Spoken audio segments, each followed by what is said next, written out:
Okay, guys, making a video. I'm coming back here, I guess, after a somewhat lengthy hiatus, but, I've just been thinking today about doing a comparative review to Batman Beyond and Spider-Man Unlimited, seeing as they are very similar premise shows. And, basically, I'm gonna talk about the pros and cons to both, if I could find pros and cons to both. I'm not saying either series is 100% perfect, but one could have more flaws than the other, and so let's start with the plot overall. With Spider-Man Unlimited, I felt the plot was kind of rushed from the start. I mean, it was moving from, it seemed like it was kind of a sub-sequel to the animated series that had going on, but at the same time, if you didn't see anything going up to that point, what I didn't, you have no clue what's going on. It just doesn't make sense. We see that, I can't even exactly remember what's going on, mostly because it was confusing, but we see from the beginning that, what's his name? John Jameson's going up to space. We already know problems are gonna come because, let's face it, it's Spider-Man. Turns out Venom and what's his face, Carnage, are up there. I don't remember exactly what happened because, like I said, the plot was confusing. But somehow he gets launched into Counter-Earth, and Spider-Man, of course, somehow they find a way to blame him for it. He's like, okay, now I gotta fix this and prove my innocence. So what's he do? He goes to Counter-Earth.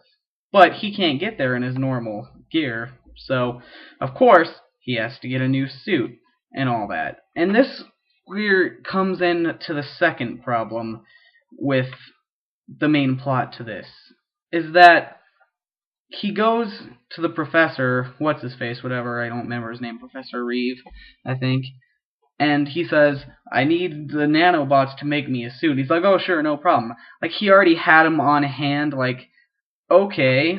See, another thing, this is set in modern time. It's okay to have a little sci-fi, but that's a completely futuristic concept, and it's just on hand for him and ready. Like, no waiting, no way to... No, okay, it'll be ready for you at this point, or come back, they gotta find a... I mean, and that's why it feels rushed. It's just, he's ready with nanobot technology to take him to the future, not take him to the future, but to take him to another planet, I guess Counter-Earth. I don't know what I just said, but the point being, nanobot technology is just ready for him. It's just ready. No waiting. Everything's just fine. But, yeah. Next point. That's how I feel about the basic plot so far from the beginning. Let's take it to the beginning of Batman Beyond, because I feel that one just works out. I'll be honest with you. I feel that one works out a lot better. So, going into Batman Beyond, you get from the beginning, this is a totally new Gotham, totally different place. It's, it's the future. Like, all the Batman bad guys, they more or less are dead of old age and whatnot, because this is 2040, and they were already adults in their 30s, 40s, and 50s in the year 2000, 2001. Because I'm just comparing the times the shows came out. Of course, the animated series, the original Batman animated series was on a long time before that. But let's just say, for instance, that most of his enemies are dead. You could feel that, and you could feel since Batman's retirement, the future has changed, not for the better. We have new gangs, the gangs calling themselves the Jokers, taking inspiration after the most notorious psychopathic, monstrous villain in, well, comic history, pretty much, history of any villains. And these guys are, copying him, doing as he did, and it's just crazy. And it's crazy to think, because according to the movie Batman Beyond Return of the Joker, there wasn't a lot known about him. So I'm confused as to why they're taking after him if Terry didn't know much about him, but that's beyond the point. But I guess I took it too far, because from the beginning is when they show the flashback of, Bruce Wayne, probably in his mid-60s. He's got the new bat suit, and I'll get to the suits later, but, he's like saving a girl held for ransom, but he realizes, and this is pretty tragic, it's awesome, but I'll get to that later, but for more or less, he has to retire. His heart's failing, he can't do the job anymore. So now, he's done. So it goes to the future even deeper to show, like, what I just described. So anyways, we get into our new main character, Terry McGinnis. A streetwise punk who's been in juvie for 3 months, as he's mentioned, and he doesn't have the best relationship with his father. His father is more or less kind of an asshole. I mean, he's one of those strict dads. Terry wants to live with his mom and his brother. I guess he just doesn't have a good relationship with his father for whatever reasons. And that's about all there needs to be on that. But get deeper into his plot is that his father gets murdered by what looks like to be a gang of jokers. And that's really where I could connect emotionally to it. I mean, as an audience. Because the last thing we see him do with his father, he's yelling at him and he's kind of exchanging harsh words and harsh feelings. And that's the last thing we get to see of him and his father. This relationship. So, yeah. But between the times of his father's death, trying to remember how this happened. He stumbles upon the secret identity of Batman he didn't know, because he was rescuing the elderly Bruce Wayne from a gang of jokers. Or so it seemed. He really wasn't. He pretty much took care of his own. But good thing he was there, because old man Wayne's got his heart going out and he needed to be walked in to take medicine. He fell asleep. Terry finds a bat in the grandfather clock. Oh boy, he tried to let the bat out, and he just found the secret entrance to the Batcave. So, of course, him being a nosy kid, goes down there and discovers everything. That's just insane. And, yeah, once Mr. Wayne finds out, he kicks him out and is reluctant to have anything to do with him whatsoever. And that's when Terry goes home to find out his father was killed. Going back to Mr. Wayne for answers, because, he knows he's Batman. He can figure out pretty much anything. He's the world's greatest detective. He ends up stealing the Batsuit to try and get revenge on whoever killed his father, finding out that it wasn't the Jokers, but the company his dad worked for, and it was a direct order from I forgot to mention this, but it was a direct order from the guy who's pretty much running Wayne's company now. It's Wayne Powers Industries, so it was Powers who was running it pretty much. So now he's pissed. And the reason he was able to find this out is because he found a disc that his dad was trying to hide at all costs. So, crazy stuff happens. Powers gets knocked into some sort of chemical reaction, nuclear reaction, and he's Blight now. He's Batman's arch rival's the Joker. The new Batman's arch rival is Blight, and he is fucking awesome. So, of course, Bruce Wayne finds out that Terry stole the suit, and he shuts it down. Basically, Terry gets his ass whooped when he doesn't have he doesn't have the suit to back him up. So, that's basically the main plot from the first beginning of both the series. I got into a little bit more detail into the Beyond, but that's because I could get more into it. You know what I'm saying? Like I said, everything with Unlimited was a little fast-paced. You know, it felt like they're trying to rush it. And it showed, because it only lasted about 13 episodes, whereas Batman Beyond lasts 3 seasons. So, aside from that, overall plot, I'm going to give it to Beyond, because I find myself being able to get into that. And another thing about the plot I like about Beyond is we've got streetwise punk Terry McGinnis. He doesn't know anything about being a superhero. He's cocky, he's arrogant, he's everything a normal teen kid would be. And that's another thing I like about the series. See, introducing a new teenage superhero, they could have gone the route with Spider-Man and made him nerdy, but they did the opposite. They made him the cool kid, the kid who's supposed to have, you know, I don't know what to say, but he's the cool kid, and that's pretty cool that he's popular in real life, and he's living the legend that is Batman now. So, yeah, he could have been a nerd and an underdog, but no, he's the cool guy, and that's something they did right.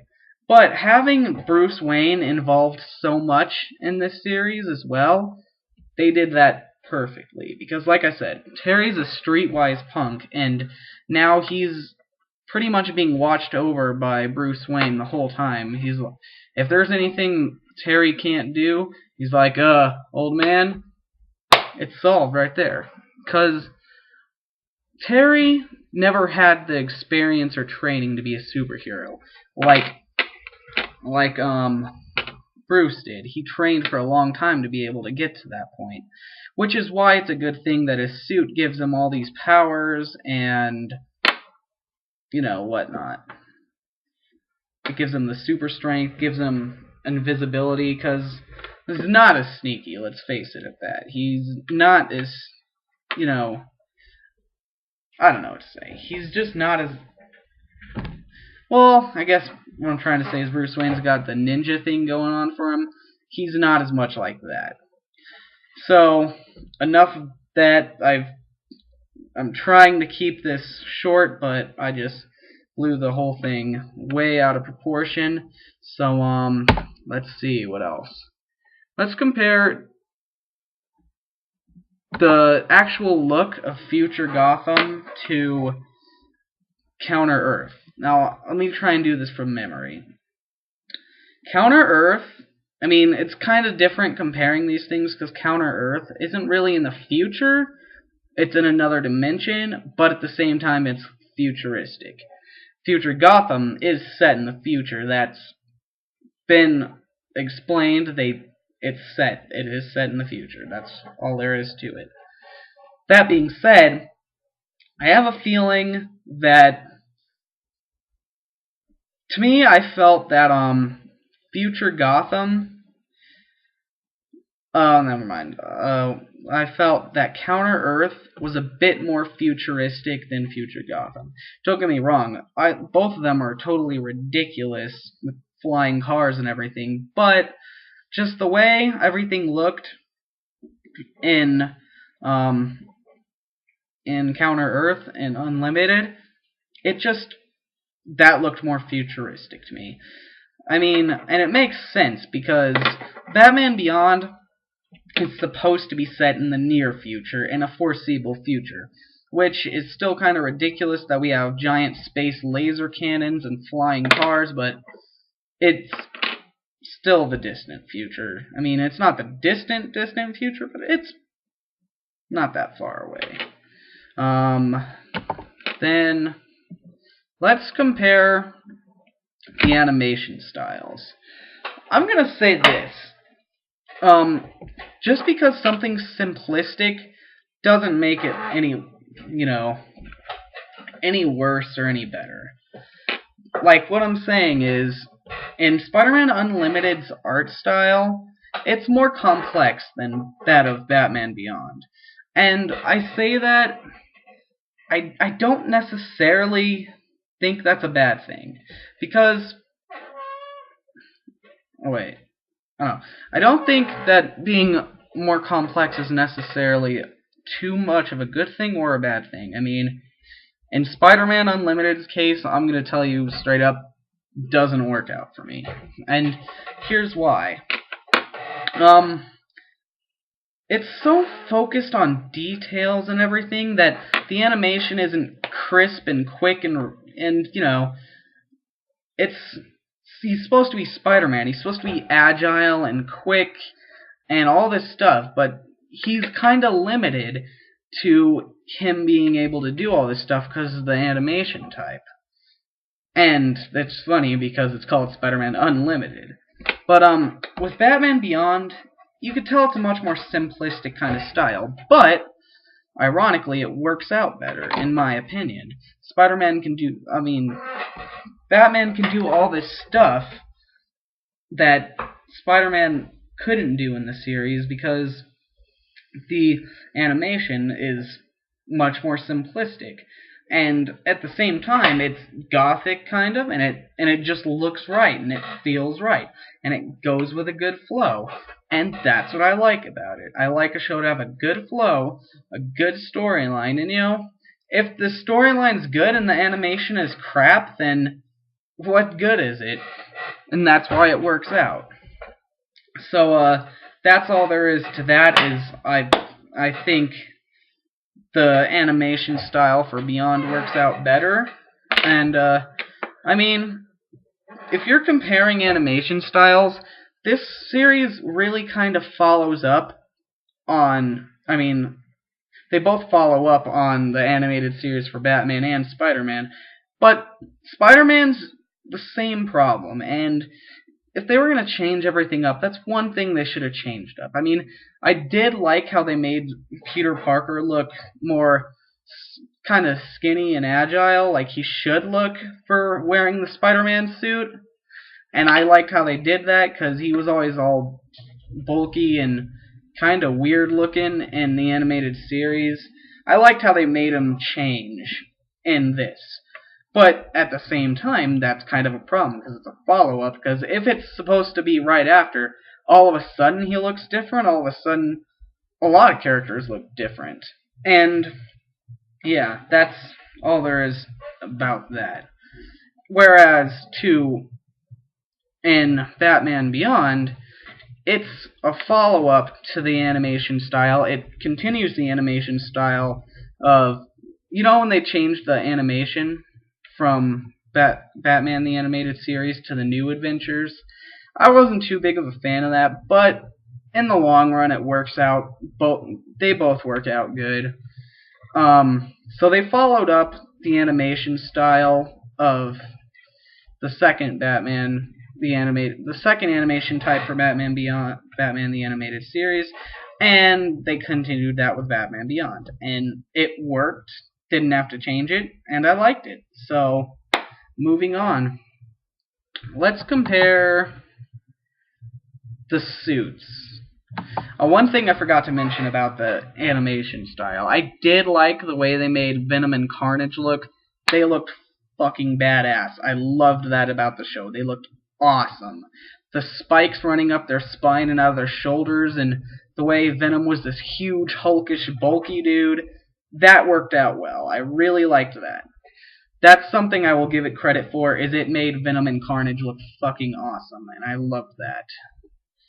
Let's compare now. Oh yeah, the suits. I'll say this much, I really like both suits a lot.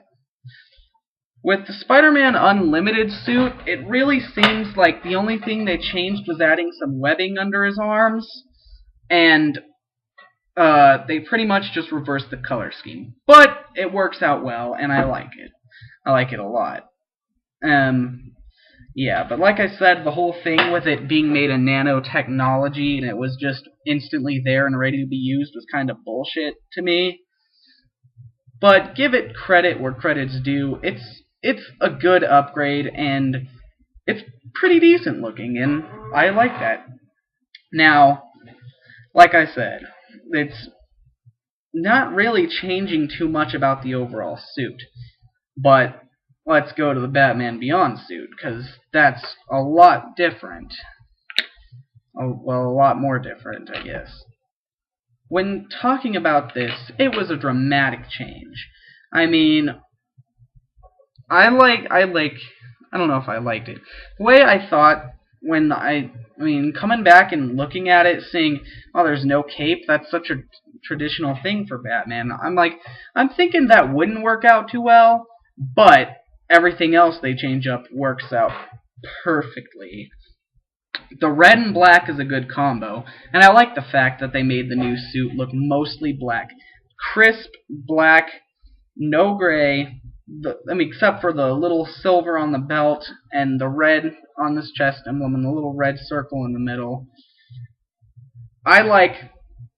I think this is a much more logical step up than the Unlimited, because there's a lot more different about it. I mean, yeah, and the ears are a little longer than what he originally had, and the fact that it's flat black, awesome looking. It's just, I love it.